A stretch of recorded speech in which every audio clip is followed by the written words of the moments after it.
डालो ना। अगर आपसे कोई पूछता है कि स्क्रिप्टिंग लैंग्वेज और प्रोग्रामिंग लैंग्वेज के बीच में डिफरेंस बताएं, क्या बताएं? इस बात में वजीर हूँ पहले हो चुके हो? मेरे दोस्त ने पूछा था कि तुमने कौन सी प्रोग्रामिंग लैंग्वेज पढ़ी, तो उसको बता दिया HTML CSS फुल लैंग्वेज की प्रोग्रामिंग लैंग्वेज। मैं आपको ये तो बोल रही हूँ, निकाले स्क्रिप्टिंग लैंग्वेज और प्रोग्रामिंग लैंग्वेज के बीच में क्या डिफरेंस है? ओके, अभी निकाल PHP सबसे बड़ी है। PHP में कोई कंपाइलर बेहतरीन है तो फिर कंपाइलर का कॉन्सेप्ट आप लोगों को नहीं पता, मुझे पता फैकल्टी ने तो बेहतर से पढ़ा है चीजें तो वो PHP में। लेकिन आप मुझे ये बताएं कि PHP के अंदर ये लोग चैट जीपीटी लिख के दे रहे हैं, इनको बंद कर दो बेटा पहले थोड़ी देर। आप मुझे ये बताएं कि PHP के अंदर कंपाइलर का कॉन्सेप्ट कभी पढ़ा? हमने इंटरप्रेटर का कॉन्सेप्ट पढ़ा। स्क्रिप्टिंग लैंग्वेज क्या होती है? जो स्क्रिप्ट बेस्ड होती है ना। आपने जावास्क्रिप्ट पढ़ी, वो स्क्रिप्टिंग लैंग्वेज, उसमें कोई कंपाइलर नहीं होता, स्क्रिप्ट बेस्ड होती है। ऑटोमेशन करती है। हां,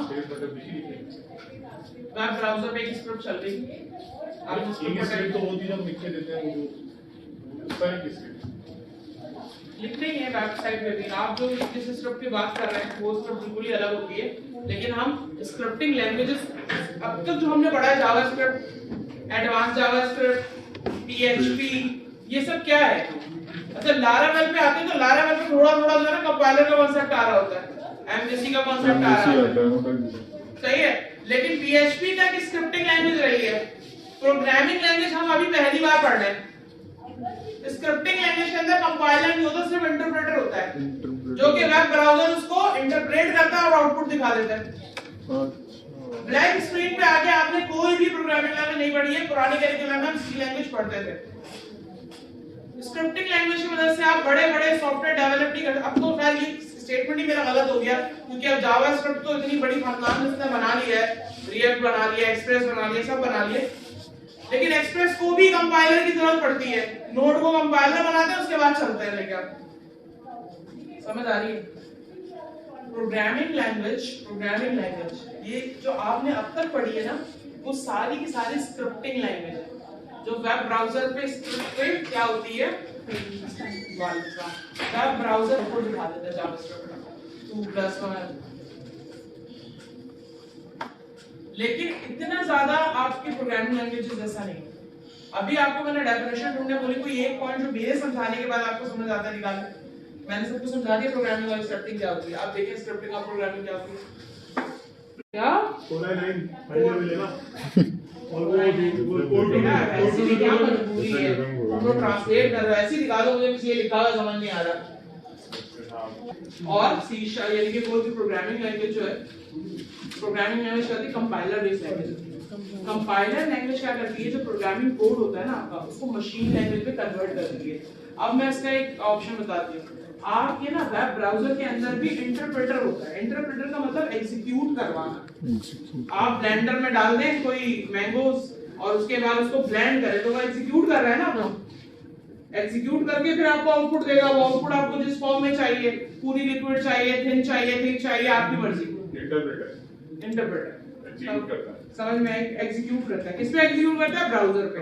ये जो इंटरप्रेटर है हर ब्राउज़र का अपना होता है। पहले जमाने में हम ब्राउज़र पे क्या करते थे, इंटरप्रेटर इनेबल करते थे। अब क्या होता है उसमें, अभी आप क्रोम का एडवांस वर्जन इंस्टॉल करेंगे ना, तो उसमें बिल्ट इन आएगा ये। वालेकुम अस्सलाम।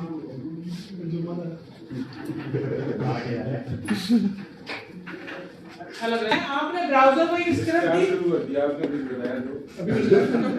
होता है वो क्या करता है आपका, कोई मशीन लैंग्वेज लो लैंग्वेज में चेंज नहीं करता, ब्राउज़र को देता है, ब्राउज़र उस स्क्रिप्ट को जो है वो एग्जीक्यूट करता है और आपको लाके दे देता है।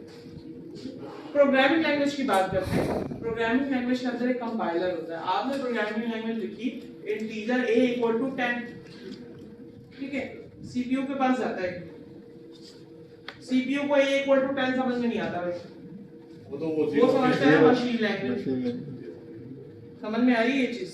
कंपाइलर क्या करता है, आपके कोड को, प्रोग्रामिंग के जो कोड होता है उसको कन्वर्ट करता है किसके अंदर, कंपाइलर, ताकि कौन समझ सके, सीपीयू मशीन समझ सकते हैं। सीपीयू के ऊपर कितने बफर, कितने रजिस्टर, कितने कैशेस होते हैं, हर एक कुछ याद आ रहा है मैट्रिक का? मुझे तो लग रहा था किसी को दम करने वाले हो, बहुत खतरनाक चल रहा है सर। सीपीयू वो डब्बा टावर की बात नहीं कर रही, आपका जो मदरबोर्ड होता है उसके अंदर एक प्रोसेसर होता है, उसके अंदर सेंट्रल प्रोसेसिंग यूनिट होता है। सीरियसली किसी ने मदरबोर्ड नहीं देखा? सीयू कहते हैं। एक सेंट्रल यूनिट होता है, एक होता है सेंट्रल प्रोसेसिंग यूनिट। अब सेंट्रल प्रोसेसिंग यूनिट के अंदर अरिथमेटिक यूनिट होता है जो कि अरिथमेटिक टास्क एग्जीक्यूट करता है। ये पढ़ा है मैथमेटिकल लॉजिकल समझ में आ रही है सारी चीजें? ठीक है। अब क्या होता है कि जब भी आप फर्स्ट करें कैलकुलेटर में 2+1 करते हैं ना, तो वो 2+1 प्रोसेसर को नहीं पता होता, प्रोसेसर को नहीं पता होता कि 2+1 कैसे होता है। वो 2+1 को जो टास्क कैलकुलेटर है कंपाइलर कन्वर्ट करता है मशीन लैंग्वेज में। आपकी जो हेक्सा बाइनरी कोड है या आपका जो प्रोग्रामिंग लैंग्वेज आपको पता है यूजर फ्रेंडली होता है, इंग्लिश भी मिली हुई होती है इसके अंदर, उसको कन्वर्ट करता है मशीन लैंग्वेज में। और मशीन लैंग्वेज किसके पास जाती है? आपके प्रोसेसर के पास, देन दोबारा कन्वर्ट होता है और आपका आउटपुट मिलता है। समझ में आई? लेकिन स्क्रिप्टिंग लैंग्वेज के साथ इतने ज्यादा लंबा चौड़ा काम नहीं है। ये पर रीसेंट डेज में मैट्रिक किया वालों से इंटर कॉमर्स से, अब यहाँ पे ही करता है सारे फ्लेवर सही हर जगह में जान